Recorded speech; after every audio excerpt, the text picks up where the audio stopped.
Hi friends, బాగున్నారా? Welcome to my channel Hariprasad హరివిల్లు. ఈరోజు ఇదిగోండి ఆకుకూర, గోంగూర.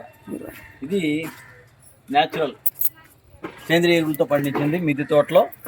ఇది వారానికి ఒకసారైనా కనీసం తీస్తుంటాం. పప్పులో కానీ పులుసులో కానీ వేస్ట్ చేస్తుంటాం. దీనివల్ల చాలా ఆరోగ్య ప్రయోజనాలు ఉన్నాయి. చూడండి, అంటే మనం న్యాచురల్గా పండించినప్పటికి కూడా ఎంత అంటే ఒక మొక్కలా లేదు, ఒక చెట్టులా లేచిందనమాట. మనం ఎంత తీస్తుంటే అంత వస్తుంటుందండి ఇది. మరి ఆకుకూరలు చెప్పాను కదా మీకు, సుమారుగా 7 రకాలు ఉన్నాయి. మీకు విత్తనాలతో పాటు నేను ఈ గోంగూర విత్తనాలు కూడా పంపిస్తున్నాను, ఎందుకంటే ఇది చాలా చాలా మనకు ఆరోగ్యానికి మంచిది.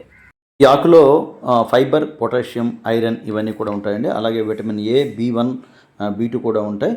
ఇవి ఎముకల్ని దృఢం చేస్తాయి. అలాగే రోజు తినడం వల్ల మనకి షుగర్ లెవెల్స్ బాగుంటాయండి. శ్వాస వ్యవస్థను మెరుగుపరుస్తుంది. జలుబు, దగ్గు, ఆయాసం తగ్గిస్తుందండి ఈ ఆకు.